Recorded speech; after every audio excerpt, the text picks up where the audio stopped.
Ya, welcome back di segmen Fundit, Fundamental Pandit CNBC Indonesia. Untuk di sore hari ini kita akan membahas salah satu emiten grup LIPO, yaitu PT LIPO Cikarang Tbk atau dengan kode emiten LPCK. Nah, ini sempat kemarin bermasalah atau ikut terseret masalah Meikarta bersama Mahkota Sentosa Utama atau MSU. Nah, lalu bagaimana dengan prospek dari LPCK ke depannya setelah melepas sahamnya di MSU? Kita akan membahasnya di sore hari ini. Ya, sebelum kita membahas, kita cek dulu ya untuk saham LPCK hari ini ditutup di harga berapa.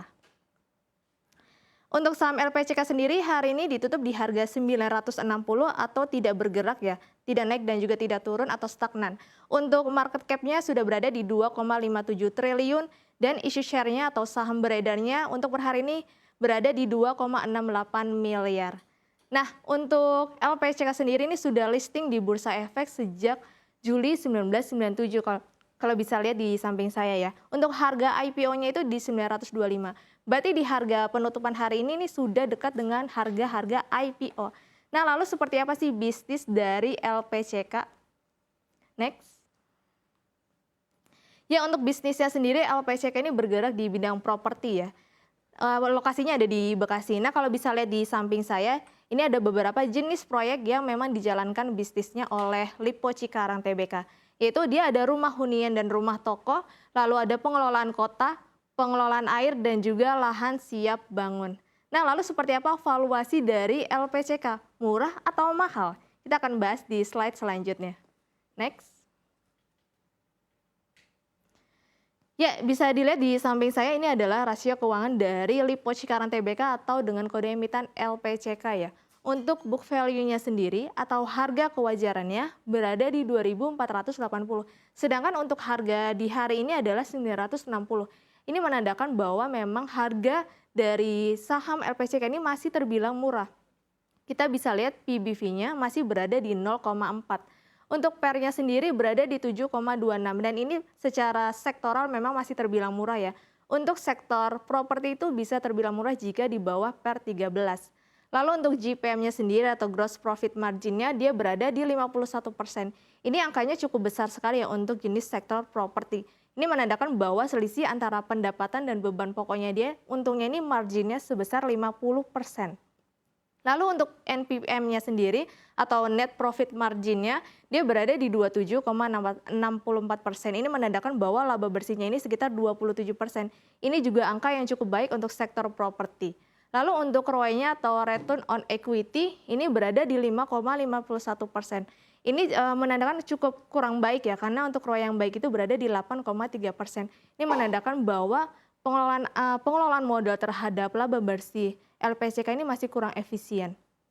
Lalu kita bisa lihat selanjutnya adalah ROA atau return on asset-nya berada di 3,92%. Ini menandakan bahwa juga cukup kurang baik karena untuk ROA yang baik itu adalah sekitar 5,9%. Ini menandakan masih di bawah ya, berarti pengelolaan aset terhadap laba bersih LPCK ini masih kurang efisien juga. Lalu kalau kita lihat secara hutang atau DER ini di 34,76%. Ini sudah cukup baik ya, karena jauh dari 100% atau jauh dari tanda-tanda yang buruk. Karena kalau kita melihat kalau DER-nya 34%, menandakan bahwa kemampuan dia membayar kewajiban melalui modalnya ini cukup baik. Lalu kita lihat juga CR-nya atau cash ratio-nya berada di 9,41%. Nah, ini untuk cash ratio-nya sendiri ini terbilang likuiditasnya sangat kecil ya, karena kas-nya itu hanya berada di 9% aja. Nah, lalu bagaimana dengan hal yang menarik lainnya dari LPCK? Kita akan lihat di slide selanjutnya. Next. Ya, di samping saya ini ada pertumbuhan laba tahunan dan juga kuartal. Kalau kita bisa lihat di sini, untuk yang tahunan ya laba bersih, ini saya ambil datanya dari 2015 hingga 2021. Dari 2015 ke 2017, ini mengalami penurunan ya dari 900 miliar menjadi 368 miliar. Nah, lalu di 2018 ini menarik, tiba-tiba dia menjadi naik 2,2 triliun, dari 300 miliar menjadi 2,2 triliun.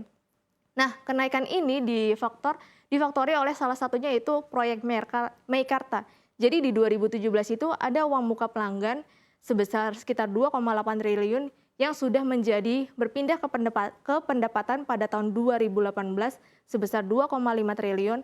Nah, hal tersebutlah yang membuat laba di 2018 LPCK ini sangat menaik tajam ya. Lalu kita lihat dari 2018 ke 2021 ini kembali mengalami penurunan karena ini efek dari LPCK sudah melepas saham MSU atau Mahkota Sentosa Utama di mana sebagai pemilik mega proyek Meikarta. Jadi pendapatannya berkurang ya dari Meikarta lalu turun hingga di 2021 sekitar 140 miliar. Untuk di 2020 ini mengalami minus 3,64 miliar ini karena efek dari COVID-19. Lalu kalau secara laba kuartal 3-nya atau per September, ini untuk dari laba bersih 2017 hingga 2022 juga mengalami penurunan. Jadi rata-rata penurunan ini diefek atau akibat dari beban usahanya meningkat dan juga beban pajaknya meningkat. Nah, lalu seperti apa nih pergerakan harga dari LPCK? Next. Ya, sebelum membahas harga, di sini ada data piutang pihak berelasi LPCK ya. Kalau kita lihat di sini, di bagian yang dibiruin, di sini ada PT Mahkota Sentosa Utama itu masih memiliki hutang terhadap LPCK sebesar 5,7 miliar. Lalu bagaimana pergerakan harga dari LPCK setelah melepas saham di MSU? Next.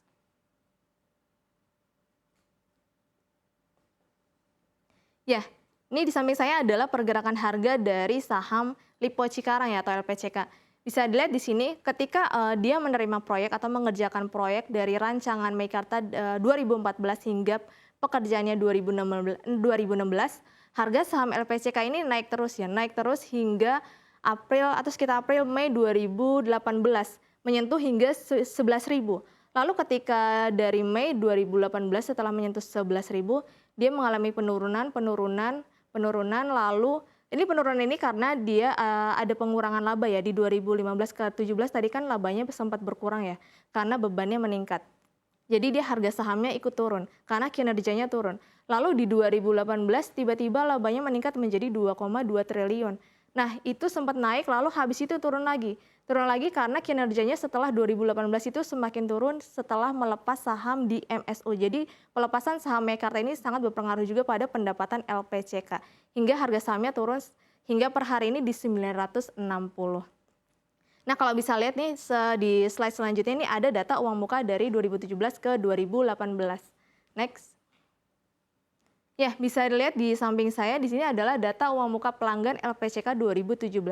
Tadi kan sempat kita melihat bahwa laba di 2018 LPCK itu meningkat menjadi 2,2 triliun dari 2017 hanya 360 miliar.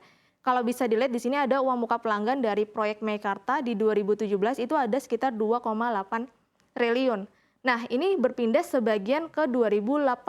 Kita bisa lihat di slide selanjutnya. Next. Ya, yang ini adalah data uang muka per 2018. Kalau kita lihat uang mukanya di 2018 menjadi 324 miliar. Yang tadinya 2017 adalah 2,8 menjadi 300 miliar saja. Jadi sisanya sebesar 2,5 triliun itu berubah menjadi pendapatan di 2018. Makanya kenapa laba bersih LPCK di 2018 itu cukup meningkat tinggi karena itu efek dari uang muka yang berpindah menjadi pendapatan. Dan ini berasal dari proyeknya Meikarta MSO.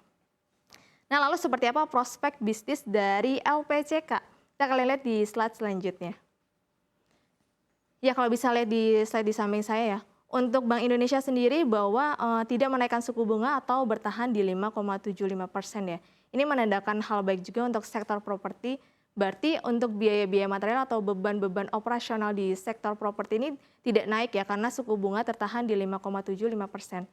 Nah, selain itu juga karena inflasi kemarin sempat turun di Januari, harapannya di Februari juga turun.